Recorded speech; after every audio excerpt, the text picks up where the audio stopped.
Hello, everyone. My name is Pete, and this is Ifan Tips podcast.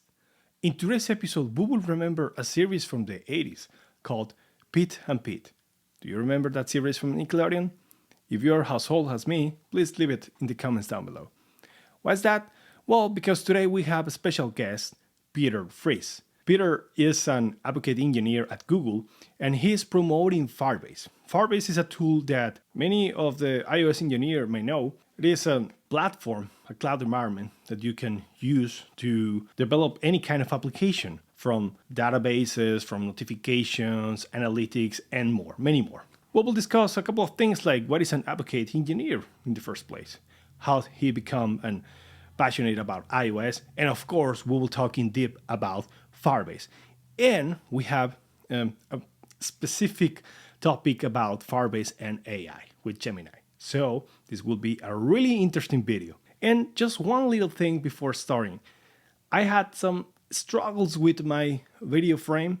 The audio is fine, Peter video is fine, but mine is a little bit sloppy. I don't think it's an issue for you to watch the video, but I just wanted to apologize in advance. Well, that's it. So enjoy the video. Peter, welcome to the show. How are you? Hey, thanks for having me. Yeah, I'm good. How are you? Excellent. Yeah, I had a lot of time thinking that I wanted to meet you at least in my podcast. So yeah, thanks for accepting this Yeah, at invitation. last. Yeah, and I love that we're Pit and Pete now. Yeah, So yeah, that's excellent. it's great. Yeah, yeah. It Thanks will for be a inviting me. yeah. Excellent. So, yeah, I invited you because you are really active also in the iOS community, especially because you work closely with Google and Firebase, and well, that will be the main topic of this conversation. Also, Hmm. now understand you what you are doing exactly with this role, and but first, before starting, I would like just to if you could introduce yourself to everyone that maybe not know you and why you are here and why you are passionate about iOS. Hmm. Yeah, sure. So I have been in the industry for a pretty long time. So here's a fun fact. So while I introduce myself, people can figure out how old I am by going to Wikipedia and looking up when the Rubik's Cube was first introduced. That was the year when I was born. Okay. So iOS development was not my first job. My first job was at Lufthansa, and I did a lot of Java development and enterprise development. So we used enterprise Java beans. And I don't know if you remember Java and enterprise Java beans. It was a lot of boilerplate code that you had to Wow. write. Uh-huh. And at that time, there was also another thing that was really popular, and that was model-driven software development. So we use UML diagrams to generate all this boilerplate code to make our lives easier, Mhm. right?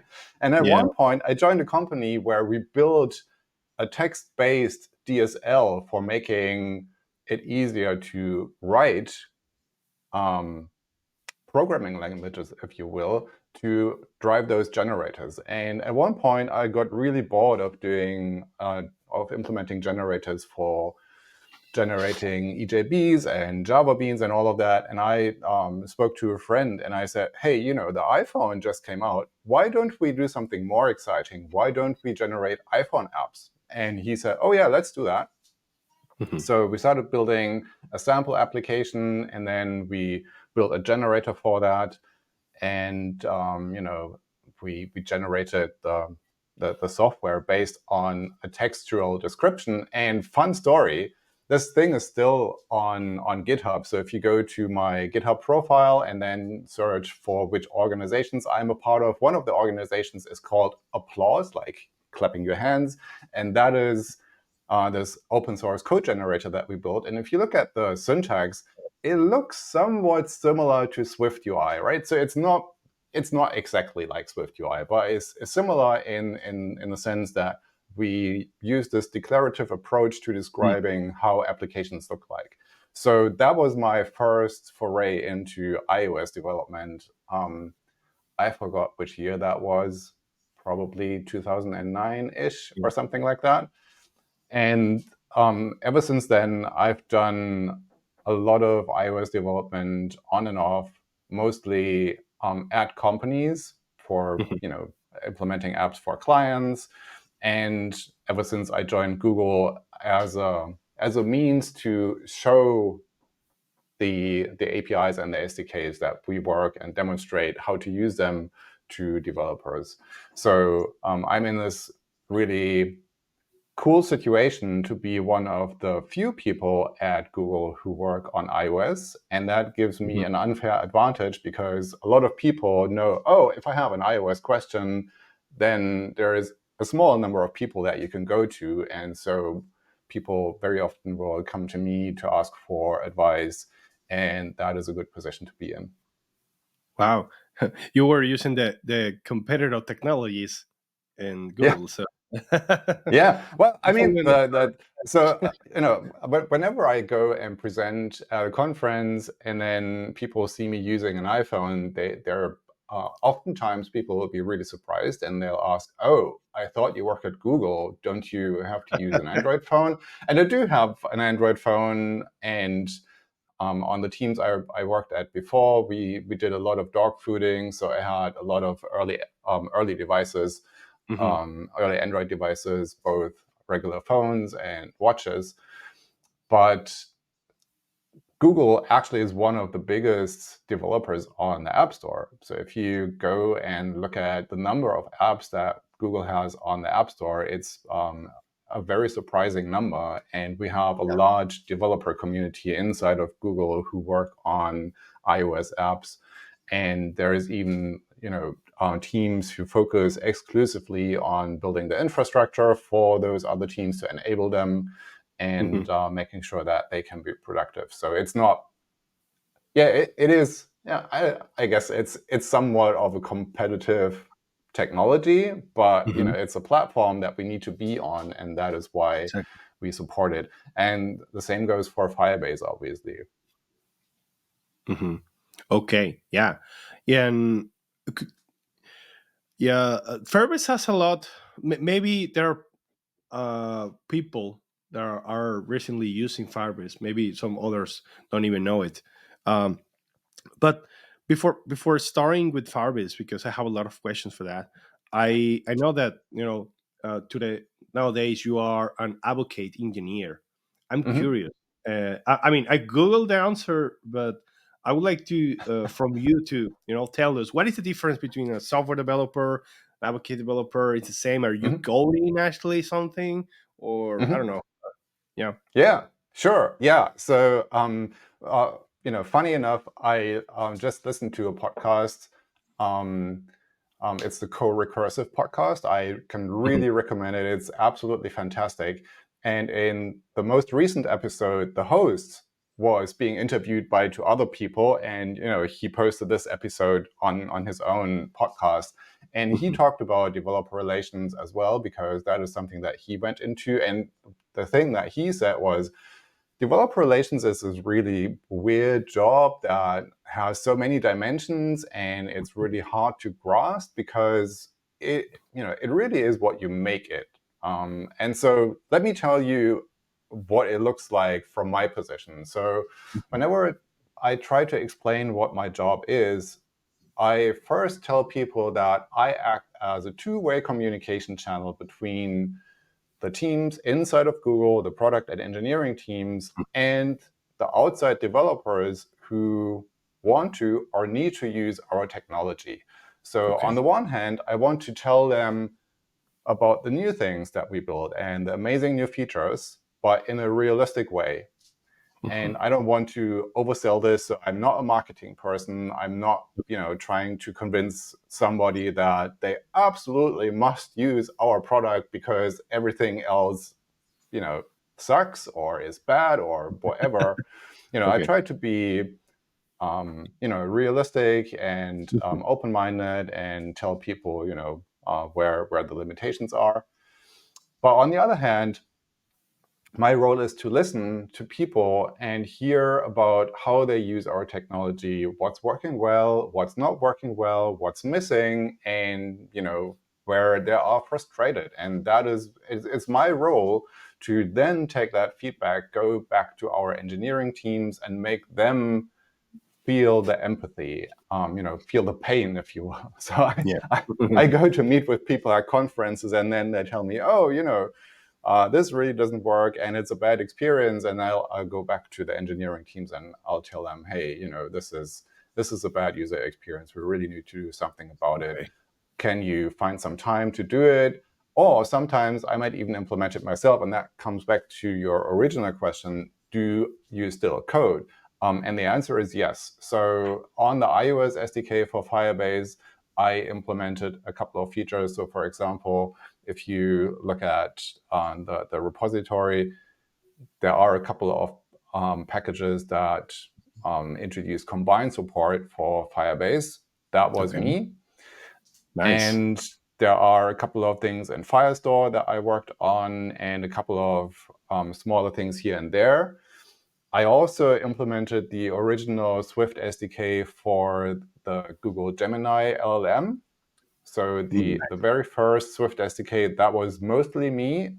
We've since moved the implementation to a proper SDK engineering team. I still contribute to that, but there are a couple of other people who now do the main implementation work, but I still work with the team. I work on the sample applications every now and then, and I review their PRs and provide feedback and make sure that this is easy to use. And that is another part of the job, being the zeroth customer. So whenever our engineering teams and product teams build a new product, developer relations will come in and will take a look at the API, first of all, and at the API design before something even gets implemented. And then we'll provide feedback and we'll say, well, it might be better if you implemented it this way.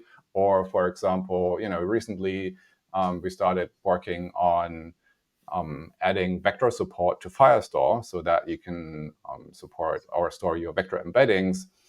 And that was a multi-stage process. So first of all, the team implemented this on the backend, and then they implemented the JavaScript and Python SDKs for it. And we were lacking the client-side SDKs for Swift and Kotlin and all the other programming languages. And then once they started, I went into the API document and I noticed that they were missing support for the codable protocol. And that is a very important thing, because when you map data from Firestore to Swift, you want to be able to use codable, because that makes the mapping process literally a one-liner, instead of having to write all the code yourself and then the code breaking because you made a change to the data model in your Firestore database. So you want to support codable, but that is a thing that doesn't come out of the box if you implement the SDK. And because our engineers are not purely focused on just iOS, the engineers working on Firestore or on the real-time database or all those backend implementations, they are generalists, right? So they might have a background in C++ or JavaScript, and they have learned some Swift, but they are not iOS developers by trade, if you know what I mean. So we have to come in and we have to look at that and then say, okay, so the canonical way to do that is to support the codable protocol. So I went in, left a couple of remarks, and then they added that on, and now it's there. And then the next step for me is to take a look at the implementation once it's available, try it out in a sample application, and provide feedback in terms of, does this really work? Does it really feel good? And then working with them to iterate and launch this. Wow, that sounds like a lot, like a lot of work. And I'm now wonder how many engineers you normally work. Are all of them advocate engineers too, or you are the only one for Firebase, or No. So, and on the role title, so for the longest, if I walk up on stage and I introduce myself, I might fall back into saying, hello, my name is Peter Friese, and I'm a developer advocate on the Firebase team. So, that is the role that I was hired at, a developer advocate. And the advocate has this two-way thing in the word meaning, right? So I listen to user feedback, and then I advocate on their behalf to the engineering teams. But a while ago, we made a decision to call our developer relations engineers DREs, as developer relation engineers. DRE. So and a DRE is equivalent to a SWE, software engineer, right? In addition to the DREs, we also have tech writers. These are the people who write the documentation and work with us on the samples. And we've got program managers who help us to not lose track of what we need to work on, and remind us, hey, can you please provide an update for this project, or who help us actually run bigger projects, because let's be honest, we are working on so many different things at the same time that it is often easy to lose track of everything that you need to work on. And then it's good to have somebody who's able to set up the structure, set up a tracker, and then set up meetings on a regular basis for everybody to sync and come back and, give an update and, stay on track and not forget about all the other important things. Wow. So your question, how many people are there on DevRel? So on my direct team, it's somewhere about 10 people, I would say. So that is the team that's responsible for creating the content for our YouTube channel, both for iOS and Android and the web and all the other platforms that we support. Then we have the blog that we need to write articles for. Most of the time, we collaborate with other people on that. We also create talks to go to conferences. So I'll be in Leeds in October with one of my colleagues. His name is Rosario, and we'll be doing Firebase office hours, so people can walk up and ask us questions and support Google I/O and Cloud Next and all the other official first-party events that Google runs. So it's a lot of work. And then beyond that team, we've got other teams who work more on the code samples, who create solution guides that go beyond documenting how a simple API works and show how to use Firebase technology together with other Google technology to build vertical solutions, for example, for healthcare or travel or banking or those kinds of verticals. And then we've got DevRel for all the other products, right? So DevRel for Flutter, for example, DevRel for Android, and those teams are even bigger than Firebase. So it's quite a bunch of people, and oftentimes it's difficult to exactly say how many are on the team, because I honestly don't have the number on top of my mind. No, I mean, but I can imagine that you never get bored because you have a lot of things going on. Yeah, exactly, and that is one of the perks of the job, right? So there's always something new. There's always something exciting going on. It never gets boring. If anything, there is maybe a little bit too much of a good thing, right? So a little bit too much work sometimes, and so I'm going on a vacation in 2 days, so I'm really looking forward to that. I'm hoping to recharge, and then when I come back, I'll be excited to work on the next thing. So we're preparing Demo Day, which will be later in the year, and that's going to be a virtual event where we will show how to use our new features and products that we announced at Google I/O and build something real worldish with it. And that is a project in itself, working with a whole bunch of people on it. Wow. Yeah, it sounds. I can imagine. Yeah, it sounds really productive team, and all the content you create and all the conference, all the people you need to assist. Well, That's really interesting. I just have one last question before moving on with the main topic. If someone here is curious or interested about applying for this kind of roles at Google or any other company, what would you Mhm. recommend? What kind of skills are needed for this role? So it's there are many things that you can many skills that you can use. So obviously, it helps to be a software engineer, right? So I know that, and by the way, you don't have to study computer sciences. It definitely helps. Hmm. Like it helps to study computer sciences to become a software engineer, but you don't necessarily have to have a degree in computer sciences to become a developer relations engineer or any other role in developer relations.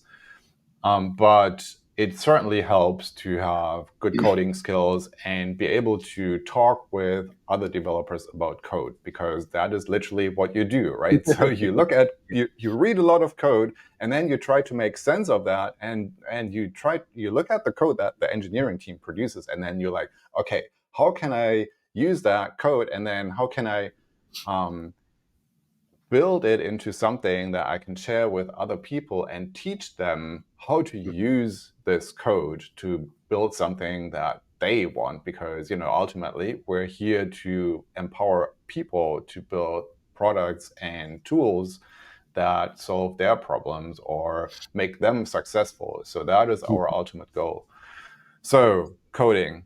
Then being good at communicating is helpful. And that can mean a lot of things, right? So a lot of developer relations means writing stuff, documentation, for example, blog posts, or even internal documents and emails. And there is a ton of emails going around every single day and chat messages. So you need to become an expert at communicating, and it's definitely something that you can learn. So when I joined Google a little bit more than 10 years ago, I Hmm. had a lot to learn. So, but Hmm. the people on my teams were gracious with me, and I learned a lot from them. So it's definitely a skill that you can grow in. If you go to conferences, it's helpful to be good at connecting with people. But Uh-huh. again, you might be surprised to hear that I'm not a very outgoing person by nature. Hmm. I'm actually a little bit shy. So if I don't have a role at an event, I still find it hard to walk up to people and say, "Hey, I'm Peter. What are you talking about? Can we have a conversation about something?" Maybe I've grown out of that a little bit, but it's still like I feel, I sometimes feel like the person who's more comfortable, standing in the corner.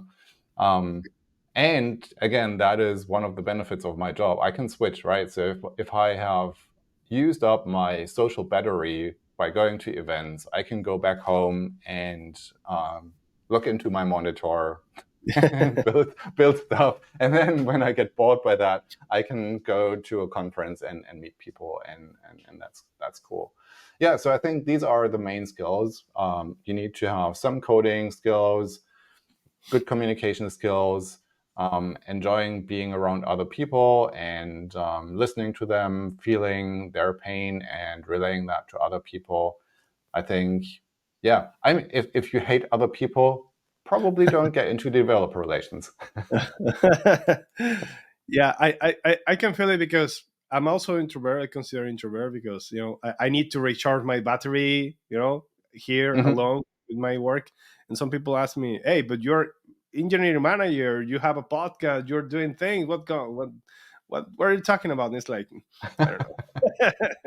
I don't know how to explain it, but Yeah. it's something that we have to do, right? So Oh yeah, yeah, yeah, absolutely. Yeah, you yeah. can overcome it. I mean that. So I would encourage people. So it is not like some sort of rock star Mhm. job, and that is probably so. When I posted on Twitter today, and I asked people, "Hey, what would you like to know?" Somebody asked, "Hey, what's the biggest misconception about developer relations?" And we're not some sort of rock stars who thrive by going up on the stage. I mean, I do get energy out of that, but I'm just a normal person. I'm shy. I have my weaknesses and all of that, and that's completely normal. And you have to, I guess you have to live with that. Just like you have to live with all your other personal flaws and strengths and weaknesses, and that's okay, right? So it's, we're just normal people. Exactly. And the biggest misconception is developer relation engineers or DAs or developer evangelists, as some companies call them, just travel the world going from conference to conference. I think my what I just told you about what I do on a daily basis proves that this is only just a part of the job. Like it's a tip of the iceberg, if you will.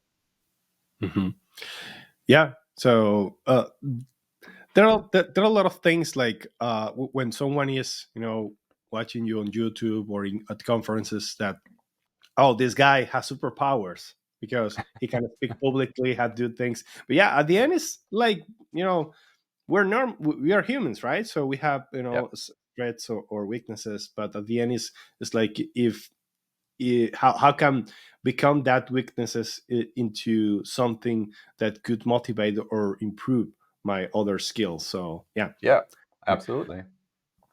great to hear that, Peter.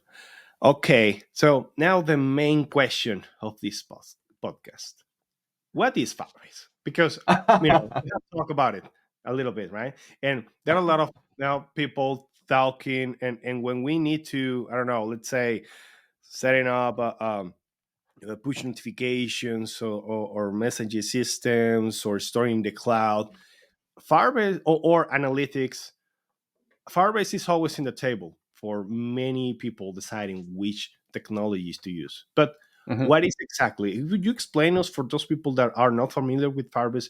Where is it, and why is it's important to know it? As an iOS Mhm. engineer. Yeah, so Firebase is a platform.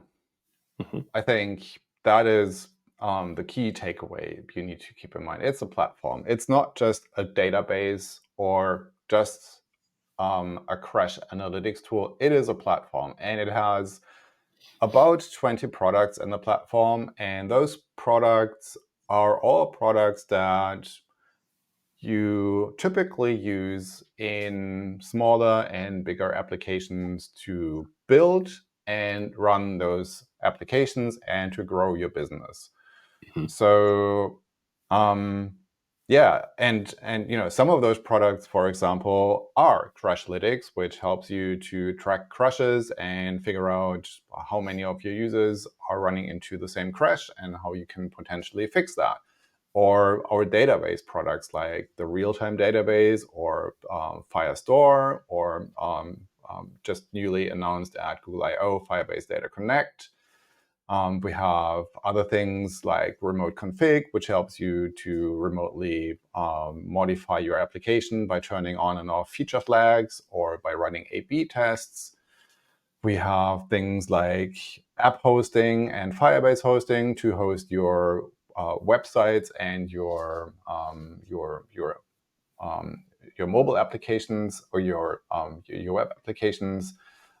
We have a lot of obviously these days you can't be a platform without AI features. So we have a lot mhm, of AI features in our products now, and completely AI based products in our portfolio.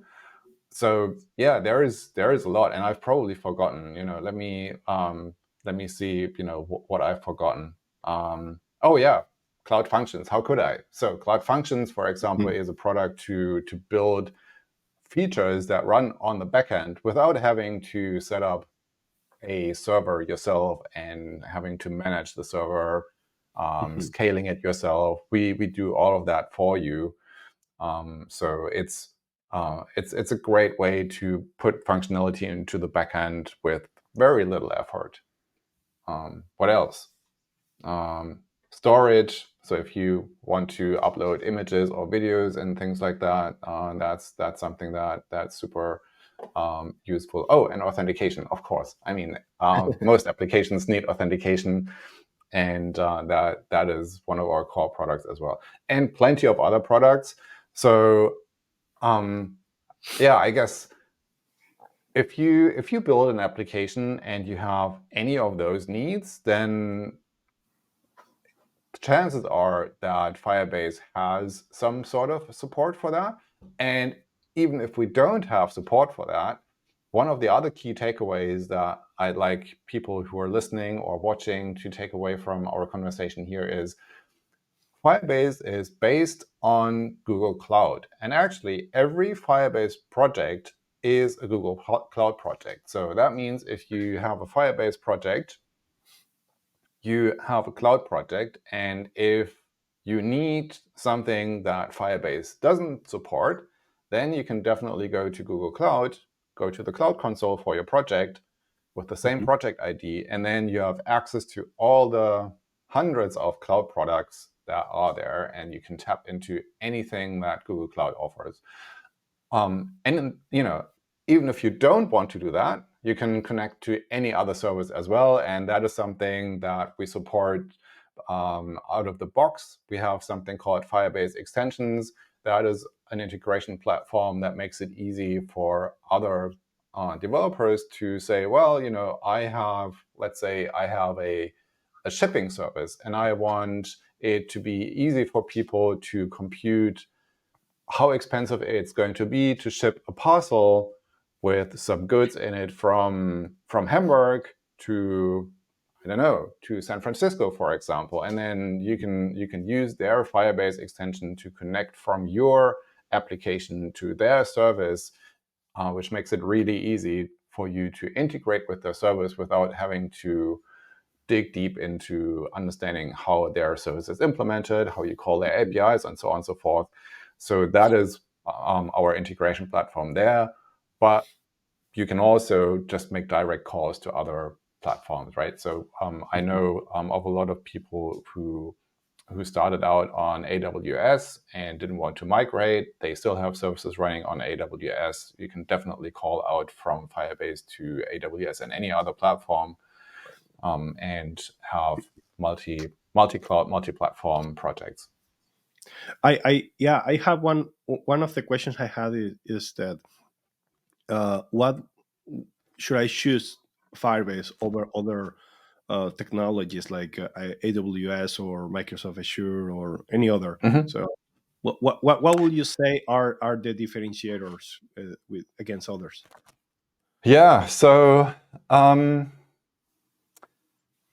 oftentimes it depends on what's your context, right? So for example, if you are in a big company and that big company is, you've probably heard it, sometimes people say, we are a Microsoft shop, or we are an Amazon shop, or we are a Google shop. And that means they have contracts with the respective cloud vendor for all of their needs. And that means that cloud provider is the preferred provider. And if you want to build something, then it's pretty difficult to use any other platform, right? So that's one of the things where, if you are a Microsoft shop, then very likely if you want to build an application there, they will make you use Azure. If you are an indie developer, I think the story becomes slightly more interesting because you can choose yourself. And something that I've heard from many people is that they really appreciate the user friendliness of Firebase because it has a very nice and good looking console, a graphical user interface for your project. And we have a really highly functional command line interface. And that is something that is different on other cloud provider platforms that have maybe a more command line oriented approach to doing things, or who have a UI that is super complex and super complicated. And it's even true for Google, right? So if I showed you the Google Cloud Console, even just looking into the left nav with, I don't know, hundreds of products in there. It's confusing. It's so many products in there. And if you come to the Firebase console, it's still 20 products, but it's a lot less and it's a lot more opinionated, right? We tell you, hey, if you want to store stuff in a database, here are 3 databases. We've got the real-time database, Firestore, and Firebase Data Connect. Or if you want to store images or videos, here is cloud storage for Firebase. And that is our solution for storing large files. Or if you want to do authentication, here is our authentication system, which has this unified interface over a lot of different authentication providers like sign in with Google, sign in with Apple, with email, with phone number authentication, or even anonymous authentication. So we have this kind of opinionated approaches there, which makes it easier for people to not suffer decision fatigue, right? Because you say, okay, you want to do something, here is what we recommend. And so, yeah, I feel, and to me, it feels like, whenever I want to try something out and whenever I have an idea for doing something, it feels natural to use Firebase, not just because I work here, but because it's easy to get started. And that is something that I hear from a lot of people. That being said, I do think that it's worth looking at other providers and looking at what they provide and saying, okay, so here are my needs. Let's see what they do in this regard. Maybe they're better than Firebase in this regard, and then definitely choose whatever is best for your project. It's good to have competition. Yeah. It helps us to stay on the edge of our seat. It helps us to innovate and add new features to our products, and that is what we've seen, right? So a lot of the things that Superbase, for example, implemented, we take a look at that for sure, and then we try to integrate that with our products in a way that makes sense for our approach. Okay. Yeah, and like you said, it's good to compare, right? Not always go straight with just one. Okay, because I know Firebase and it's so popular, let's go with it. It's always good. It's like any other thing, right? If we are implementing an architecture, why I would choose MVVM over other stuff, or why I Yep. would choose any other third-party service against others. So yeah, comparison, Yeah. understand your needs. It's really important to take a Yeah, look. and if you have the time, try it out. So, for example, I always try to experiment with different architectural styles to get a better understanding. Just recently, I tried to follow the architectural approach that Thomas Ricard of the Ice Cubes app started advocating for. Put everything into your view and pull your services through the application by using the environment. I implemented that in an application, and I thought, let's give it a try. Let's see how I like it. Before I use dependency injection a lot. And I can see how this approach has merits, but I ended up not liking it. So whenever I implemented a new feature, I looked at all the things I had to do and all the things that broke, and I was like, man, it was really easy using dependency injection and knowing exactly there is one place you need to go to set up your dependency, and that there is one way how to inject it everywhere, and you don't have to go through all of the stages of your view hierarchy and wonder, okay, will the environment be passed down or not because I'm going into a sheet, for example, and stuff like that. So yeah, it's good to experiment if you have the time. If you don't have the time, well, then not. You need to act quickly, right? Yeah, Yeah, exactly.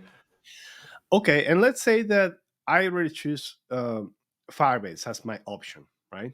And I want to start, integrating it in my project. How should I start? Yeah, so maybe we can we can do that. So let me open up a window here, and then I can quickly show you how you would do that. So Sure, that would be great. present, And by the and way, if then you are listening this podcast, because we are also on Spotify and Apple Podcasts, we will describe what is going on here. Although we recommend for this one to watch it on YouTube, yeah, and okay, subscribe cool. and stuff. So let's Okay, see. there you go. There we go. Okay, cool. So I'm in my window here, and let me hide my bookmarks. Well, you probably or not. Doesn't matter. Okay, so go to firebase.com Hmm. and you end up on our landing page, and then go to console, and this is where you have all your projects, and you can see that I've got a couple of projects here. So the first thing to do is create a new project. You can give it a name, Pit and Pete, I like that and name. then maybe we should start a project. Yeah. And then you That'd be can great. adjust your project ID down here. So apparently nobody else had this idea before. But if, for example, if I wanted to set up a production project and a testing project, I could go in and say, okay, so this is my production project, or this is my testing project, or my staging project, whatever. So let's Okay. call it my development project here, and then continue. And then you can decide whether or not you want to use Google Analytics. It powers some of our features like A/B testing and some features in Crashlytics. So if you want to use those features, leave it on. If not, you can turn it off. Hmm. And then it takes a few moments to provision the project. So in the backend, it sets up your Google Cloud project and gets everything ready for you. And then in a couple of seconds, we should be in the console. And that will, I I have to there confess we go. that I haven't used Firebase for. I used it in some years ago, but now I'm Uh-huh. seeing the console and it's looked pretty clean. Yeah, I like that. Yeah, so we've worked on it quite a bit. So one of the things that has changed is that we now support dark mode, right? So Mhm. everybody loves dark mode. Yeah. So here we are, and on the left-hand side, you can see the different products. So for example, here we have Cloud Functions, or we have storage, we have hosting. Here's authentication, Firestore. If you go into the Run tab, you'll see things like A/B testing or Crashlytics, remote config. And then in the analytics parts, you have stuff like, this is mostly, all of these are analytics, different aspects of it. Hmm. And then down here, you see the level that your project is on. We only have two plans. One is Spark. That is the no-cost plan. It doesn't cost anything. And then if you want to upgrade, you can upgrade to Blaze, and that is a pay-as-you-go plan. And I can connect that to my billing account. Okay. So one thing, if you are curious about how expensive stuff might get, you can go to the Firebase calculator, which has this nice modeling here. And you can go in and you can say, all right, so on the left on the left column, you see the no cost plan, and the right column is the pay as you go plan. And for example, if you are interested in let's say what should we look at? But when you say pay as you go, that means depending of the number of requests that you got for. Yeah, so for example, if let's look at Firestore. So Mhm. if you use Cloud Firestore, which is a NoSQL database, this is what is at no cost. So you get 600,000 writes at no cost. You Okay. get 1.5 million reads at no cost. And if you go beyond that, it will, get slightly more expensive, and you can model that. So, and then you can decide, so how many writes am I probably going to cause using my my application? And this is on a monthly basis here. And then you can model the cost of your application. So oftentimes people ask me, hey, can I connect Cloud Firestore to core data, for example? And my first question is, why do you want to do that? And the answer is for caching. And then I'll say, well, Firestore has a cache, so it already does the caching for you.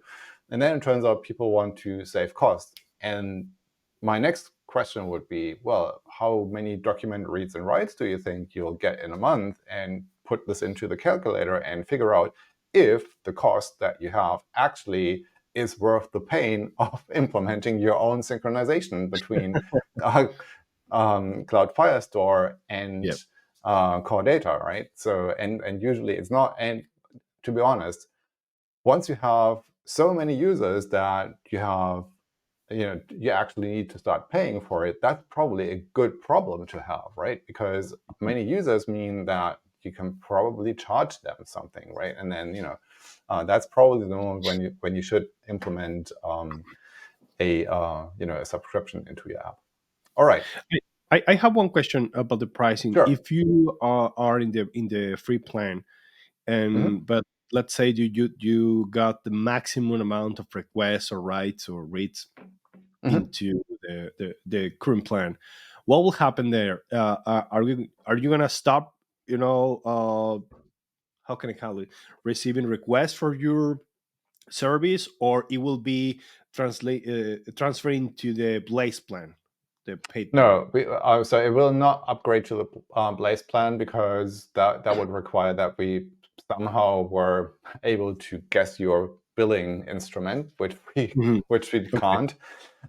So if you have more than the free number of reads and writes, there is probably a grace area where we're like, all right, so the service will continue operating for a little bit, but then it will essentially return an error.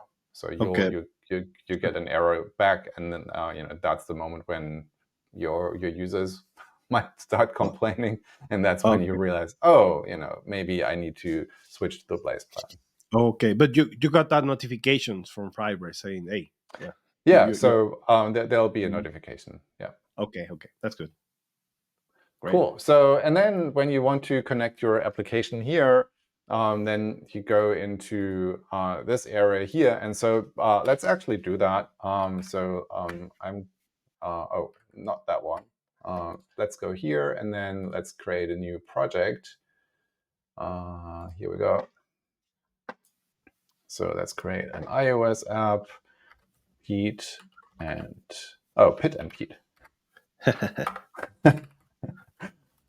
I think it's the first time someone is doing a live demo. So yeah. Okay, let's see how it goes. Okay, so let's use Swift UI, Swift, and this is fine. And then go to next. I'm going to be a pig and store this directly on my desktop. All right, and this is what I also had I shouldn't have done this. Oh God. The question of keep X version of their disk, so it's yeah. So I want to quit this one here. Xcode is acting as Xcode in live demos. Okay, so you know what? Like, I'm going to close this project here. Okay, here we are. Okay, yeah. So store it here. Okay, here we go. So we've got our nice little project. So now I can grab the bundle ID, because that is what we need next. So go here, copy that, and then go back into the Firebase console and paste the bundle ID here. I can leave the nickname, and I don't need the App Store ID yet, because that's only interesting later on. So I'll register my application here, and in a moment I should get a configuration file, so this plist file, and I'll click to download this. Mm-hmm. And okay, let's place it on the desktop for a moment. And then I can take this and drag it into Xcode and put it. So I usually put it where the assets catalog is. So in the most recent version of Xcode, you can no longer see the line where it inserts things because they have switched from groups to folders, which is it's so radical, isn't it? So I'll paste it here and tell it to copy the file to the destination to make sure it ends up in my project. And there we go. So looking at the path here, yeah, it's in my project. So looking at this file, you see a couple of things. So the most important thing is this this identifier here, and that is your it's called an API key, but it's more of a project identifier, and a couple of other things. For example, your project ID is here, and that establishes the connection between your project and between your Xcode project and your Firebase project.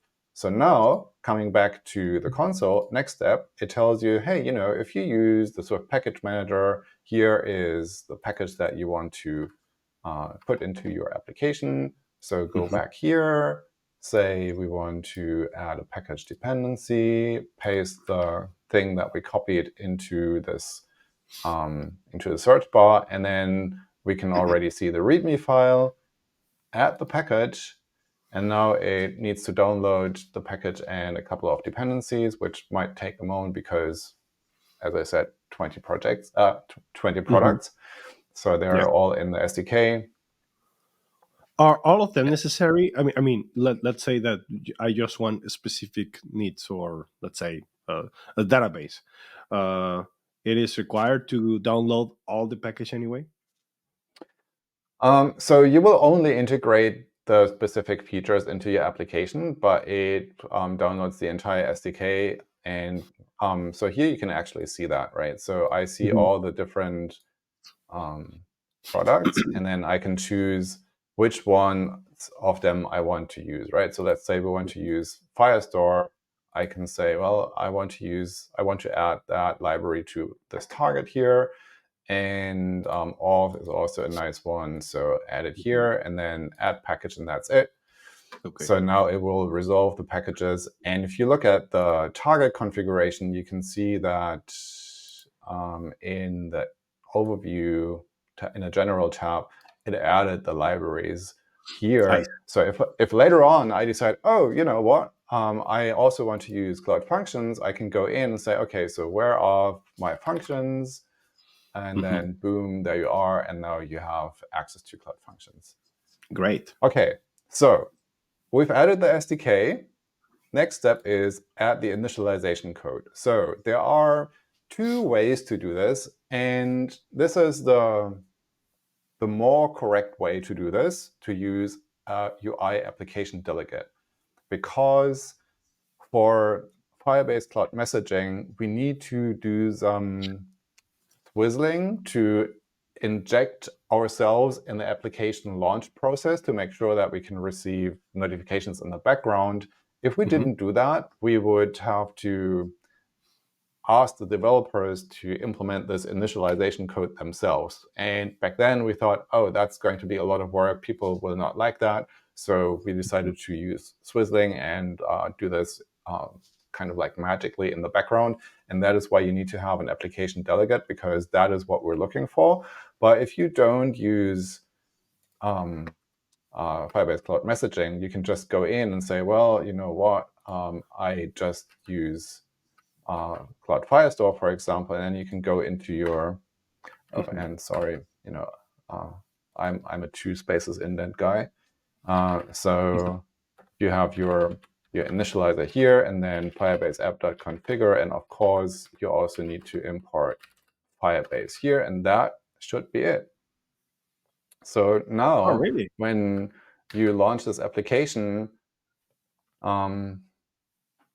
it will initialize Firebase as soon as the app launches, and then connect to your project using this configuration file here. So this might take a moment because I'm streaming and compiling at the same time.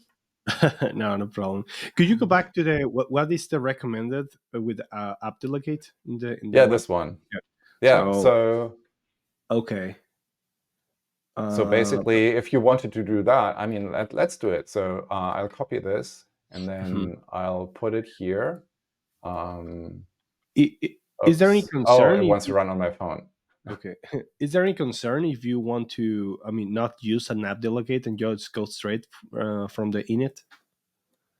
Not really. I mean, the only thing. So let me copy that. Okay.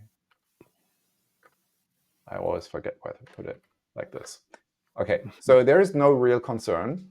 The Mhm. only thing that might happen is that you'll see a log statement that says it was not able to find the application delegate, or that the main application class does not conform to UI application delegate. Okay. But that is all. So Okay. if you want to do it the super correct way, do it this way. Okay. Yeah. Good to know. Okay, so it tried to launch on my phone. So let's launch it on the simulator. I mean, we won't be seeing anything interesting because it's just like a plain normal content view here. Hmm. But it's But just that's it, right? So we have already Firebase in the app. yeah, exactly. So, and then when you click next, it'll say, yeah, you're ready, and then go to the console, and that's it. And so now what you'll notice, you'll have this this additional piece up here in the console, and you can you see the name. And if I had provided a nickname, I'd be able to see the nickname here on this chip, and then I can click on the cog, and it will take me to that configuration, and I can see all of the configuration details that are relevant for my iOS project here.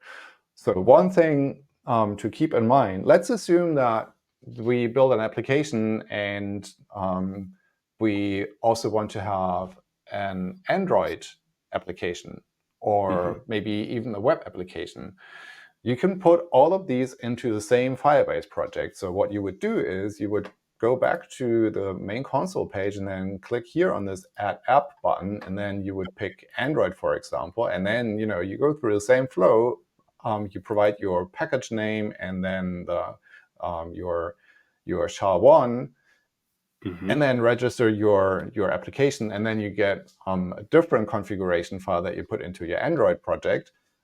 And that's it. And now you've got an Android project and an iOS project in the same Firebase project. So if you have a multi-platform project running on different platforms, always do that. Just have one Firebase project and connect Hmm. all of your client apps to the same Firebase project, so they can use all the same data, all the same analytics, all the same crashlytics. We'll be able to separate this from another. So, for example, if your Android app has crashes, they will you'll be able to tell them apart from your iOS crashes. So no Hmm. worries about that. Okay. Okay. So yeah. Okay, still loading. Sorry about that. Yeah. Uh, Oh my goodness. um. We got something. Okay. So something. Oh, okay. I Oh. think because you are duplicating the Yeah. Because yeah. Firebase Oh, yeah. again. That's it. Yeah. Yeah. So I need to Okay. do this. Yeah. That's good to know. That will happen if you do that.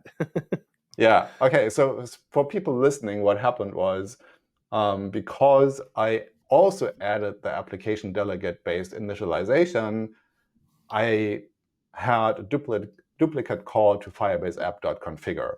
So Mhm. let me show it again for people who are watching. So this part here was basically the same as here, and we only must have that once.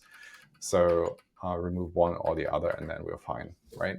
And now we Right. can start using all the Firebase products and connect to the database, for example. Hmm. Yeah, that makes sense.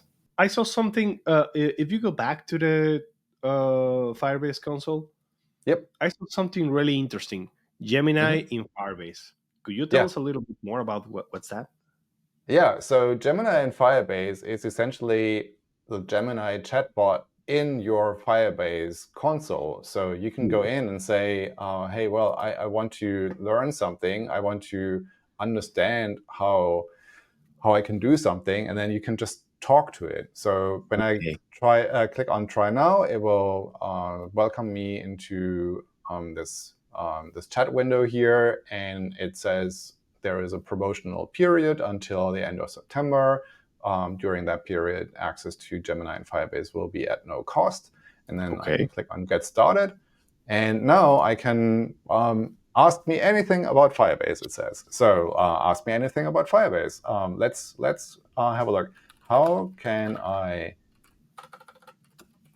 connect a Swift app to a Firebase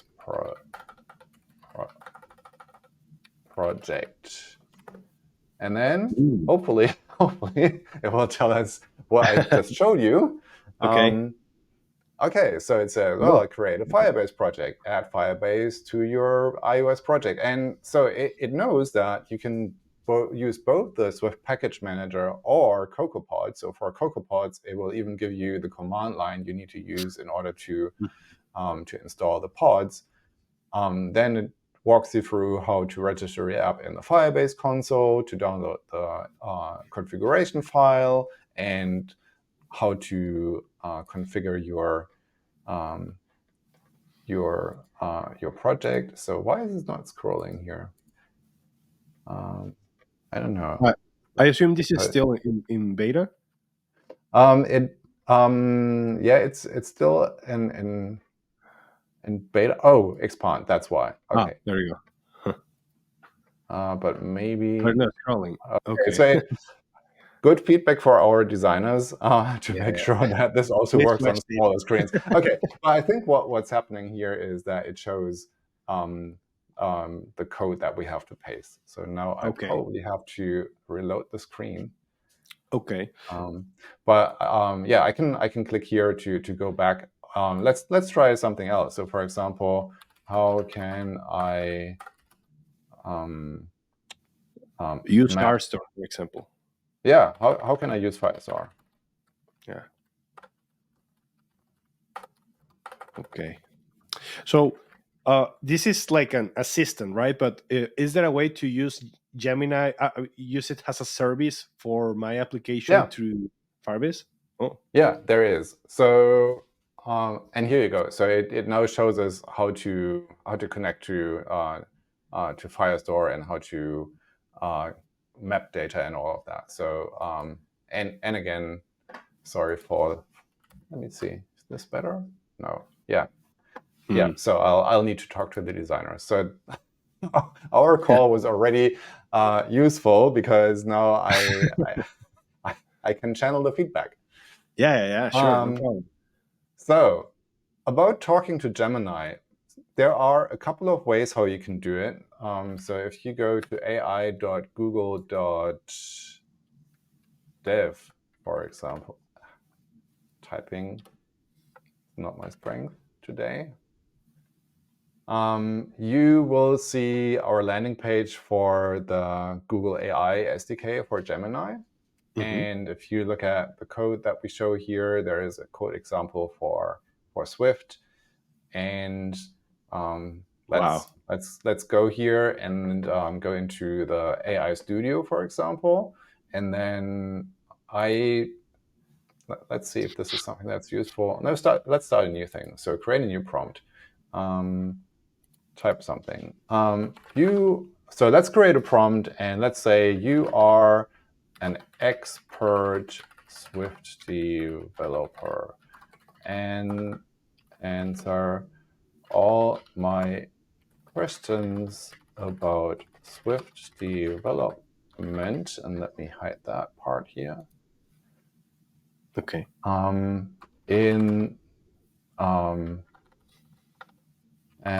provide code snippets.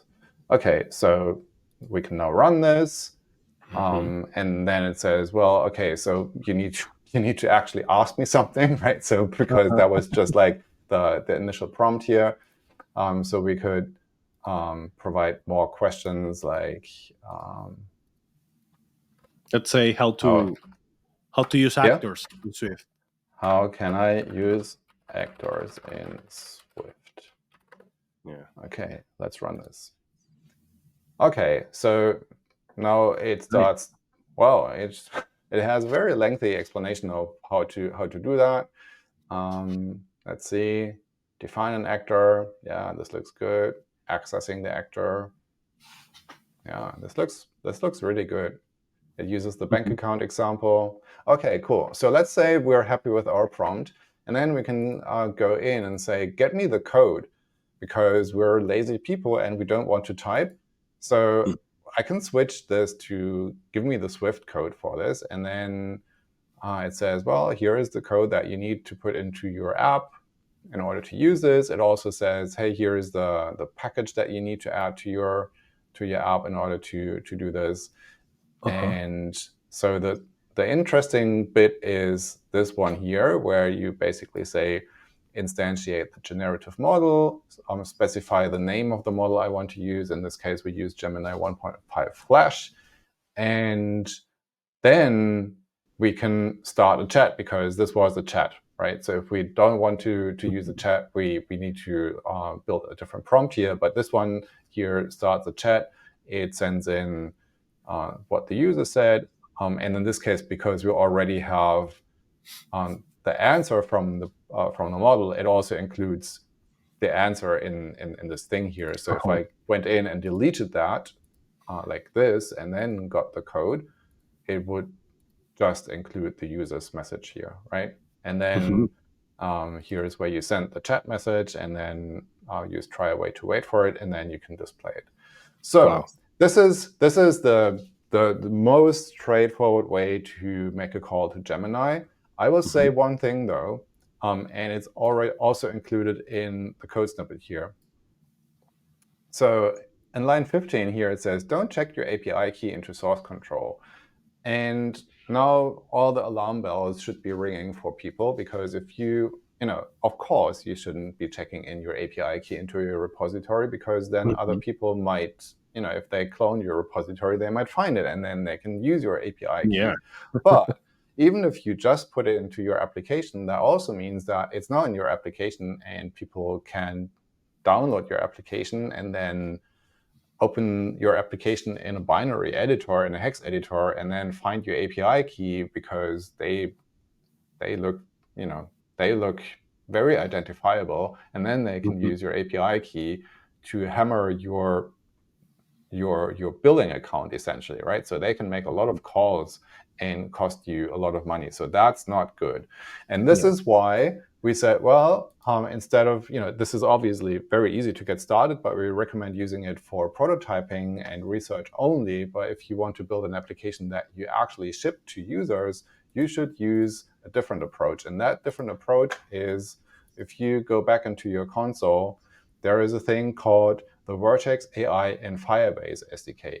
The API literally is the same as what I showed you. So all of the code that you saw is the same code that you'll be using for the Vertex AI and Firebase SDK. The only difference is that you won't be using an API key, because what's happening is your client application will make a call to Firebase and to your Firebase project, and there is a proxy which basically tunnels your request through the Firebase project to Gemini, and we are using server-side credentials to make that connection. Now, you might say, well, Peter, but someone might find out my project ID, and then they can write an application and call the backend of my project and make that call. And I'll say, well, you've paid attention, and that's right. And that is why you need to protect your project using a feature that's called app check. And app check is a Firebase feature or product that enables you to protect the communication between your client app and your Firebase backend project by using an attestation provider. So if you click on getting started, it will, or maybe you should go to the documentation to look at that. So where's the documentation?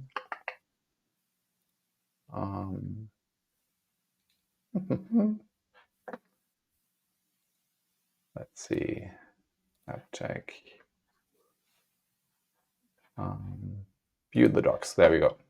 Okay, so in the documentation, you can see that for iOS, for example, we support device check and app attest as attestation providers to secure the communication between your client app and your backend project. And what's happening is that basically when your application is being signed, we make this connection between your signed application and the backend project. And whenever you send a request to the backend project, it also includes a token, and that token is cryptographically signed. And by looking at that token, we can verify that it actually comes from your genuine application from an untempered device. And if anybody takes your application and recompiles it or modifies it, then you'll not be able to generate a proper token.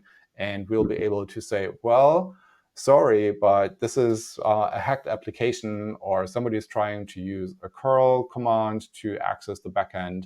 And this is why we will reject this call and send you an error message back. And that is how you protect your backend resources. Mm-hmm. Wow. I didn't know that about this cool feature, but yeah, definitely. Firebase team thought about all those scenarios. So and yeah, I'm really excited to take a look again to Firebase because well, Gemini and many other features around here. So yeah, you can build really solid and large application depending on your needs. But yeah, it's definitely great to have this kind of secure things in your app. Yeah, absolutely. So maybe to finish up the presentation, I can, or the screen sharing part here, I can show an application that I've been working on that uses AI.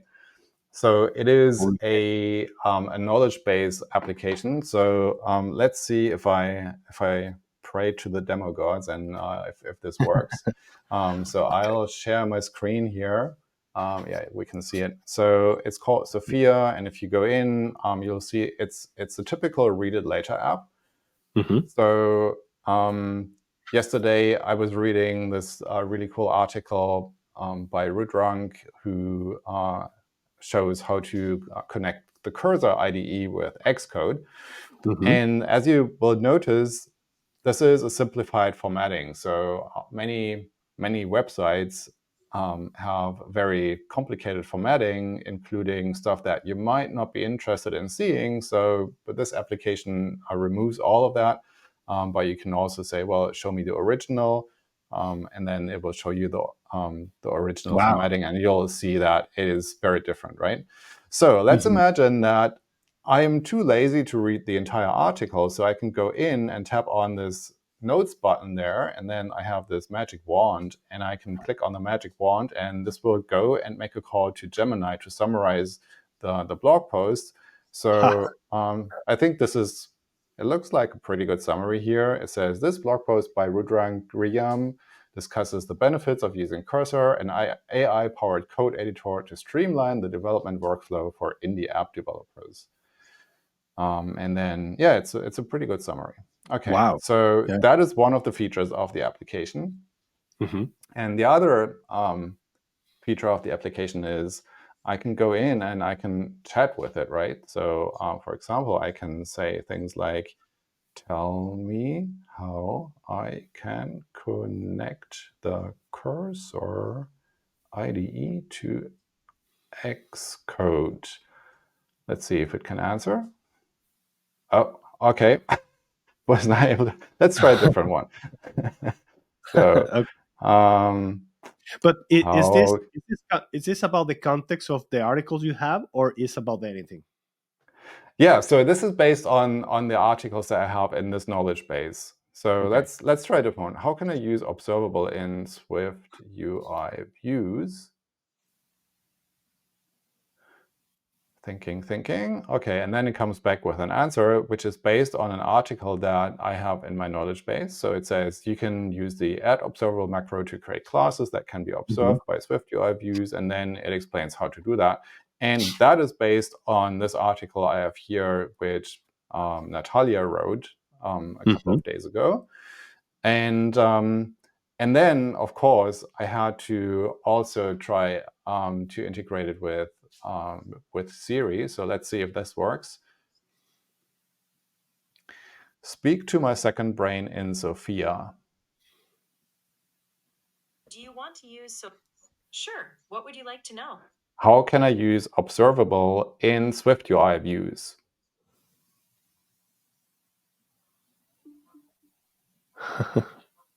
It's pretty cool. The @observable macro in Swift UI allows you to create observable classes for managing your views data, making it easier to update the UI as data changes. Yeah, so that worked really nicely, and it even shows the code snippet in the Siri preview, and you'll notice that Siri is still listening to me. So I wonder what's the next thing. Okay, bye. Okay, and so this entire thing is built using Swift UI and Firebase. So let me just show you one little thing here. So I have this artifact repository, and so whenever you add a new article into your Firestore database, this piece of code will run, and it will. So an artifact is a URL essentially. So let's take a quick look at how it looks like. So this is a struct. It has a title, an author, and a URL, right? So, and then it will say, give me a reference to this artifacts collection in Firestore, and then add a document and write it into the database. So if we go back into the Firebase console and go to, let me see, is it, I think it's this one. Let me ask you this. Is this just an application for demo purposes, or this is a real app that you're building for? That's what everybody asks, and my answer is I would like to publish it on the App Store, but it's complicated because I work on it in company time.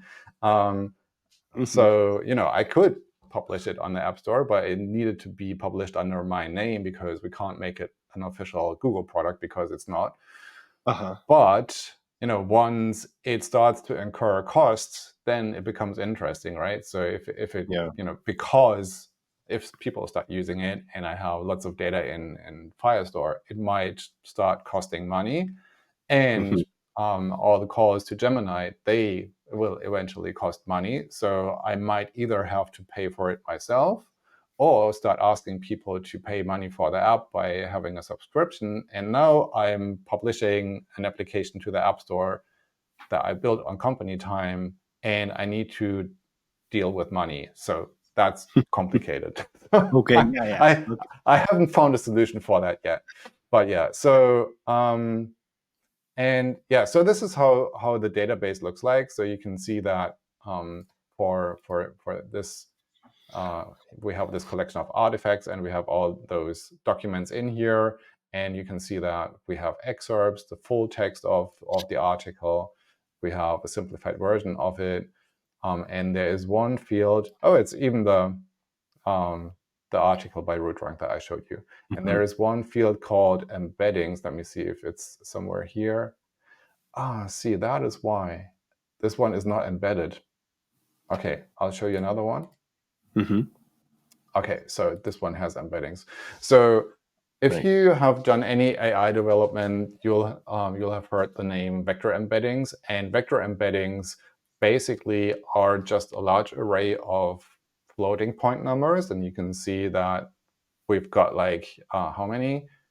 768 floating point numbers in here. And these floating point numbers represent the full text of the article, because that's what I told the model to do. So whenever I store something into the database, a process will kick off, and that's a Cloud function, and it will compute the vector embeddings for the full text of the article, store the vector embeddings into this field, and then when I talk to the app, or when I chat with the app, it will use retrieval augmented generation to first find the nearest neighbors, and it will find the documents in my database that match my query. And then it will tell the model, okay, you are an expert knowledge worker, answer the user's question based only on the context, and then I will inject this piece of text in there. And then the model will answer just based on this context and in the prompt, and I can show you how it looks like. So if we go into semantic Q&A chat,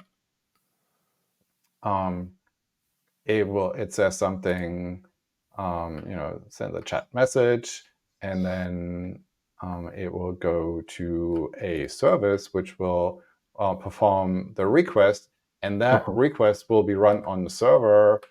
And now I need to show you the backend code as well. So let's go there. And the backend code is written in TypeScript. So we're now looking at VS Code here. And here is my code that performs this query.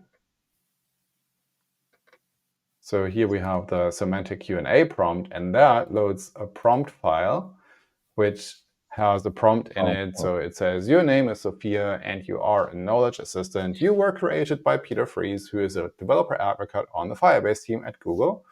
And then it talks about the purpose. The purpose is to utilize the context and history I provide to answer any questions I have, and more instructions. And then here is the context. So in those curly braces, I inject the context, and that is what I load from the database.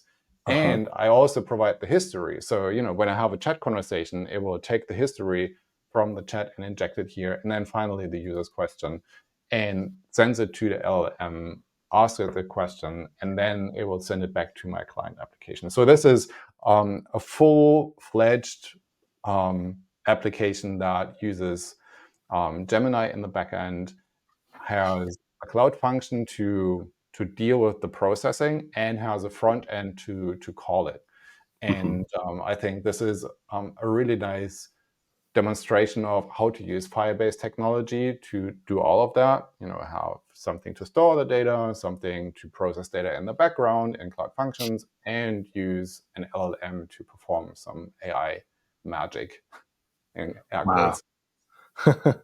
No, that's pretty amazing. So, and by the way, when we talked about invite you to the podcast and talk more about Firebase, I honestly didn't realize that the Gemini capabilities, now that I saw it, it was like, wow, there was a lot of potential along with the other uh, uh, services that Firebase provides. So yeah, definitely I would like to have later a second round of Firebase, to go deep into. Yeah, sure. Kind of. Yeah. Oh, and one thing. So promise one final thing, and then I'll stop the presentation here. So in case you don't want to use Gemini, you can specify a different model here. So instead of using Gemini Flash, you could say, well, I want to use an open AI model, for example, or I want to use Olama to use an open source model, for example. And then you can just replace it.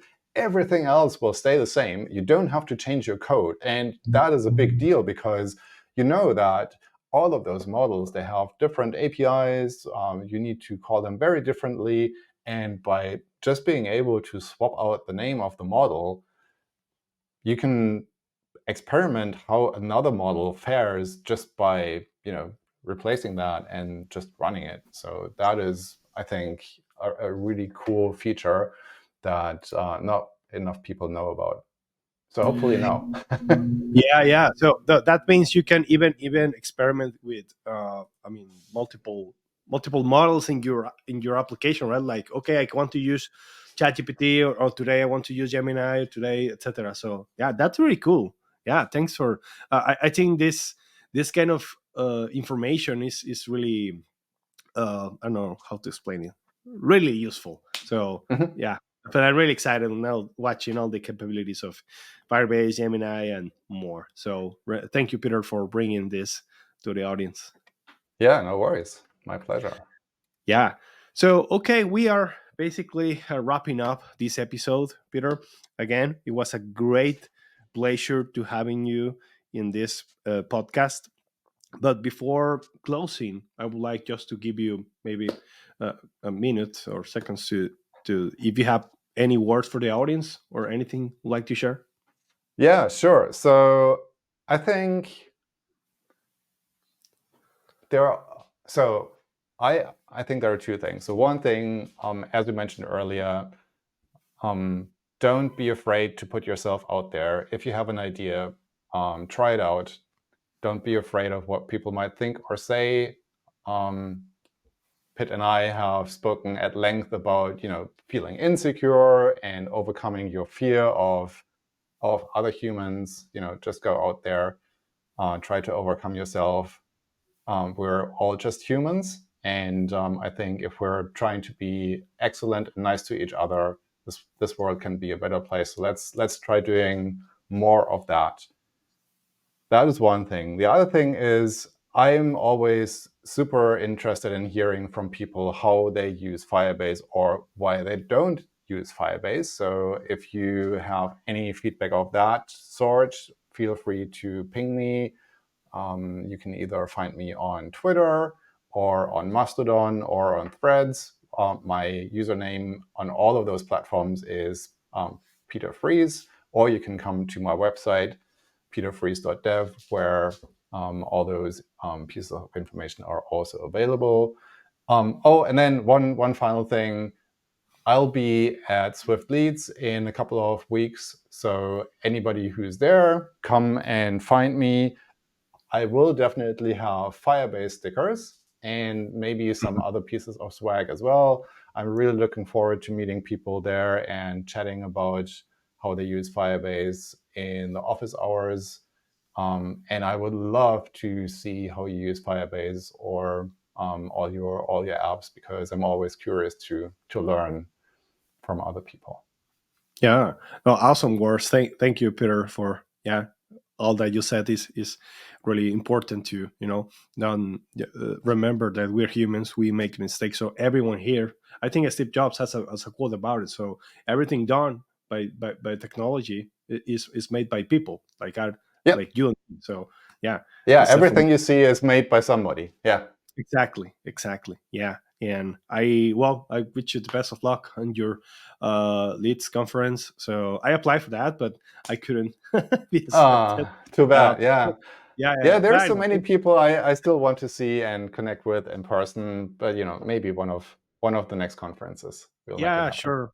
Hope to have the pleasure to meet you in real person in any of the Yeah. conference or at .DC if you're there, because I just live 3 hours from Bay Area, Yeah, so it'd be good to honestly, connect. I was thinking maybe next year. I've applied to DubDub a couple of times, never got an invite, and then I thought, David Steinberg told me, why aren't you going anyways?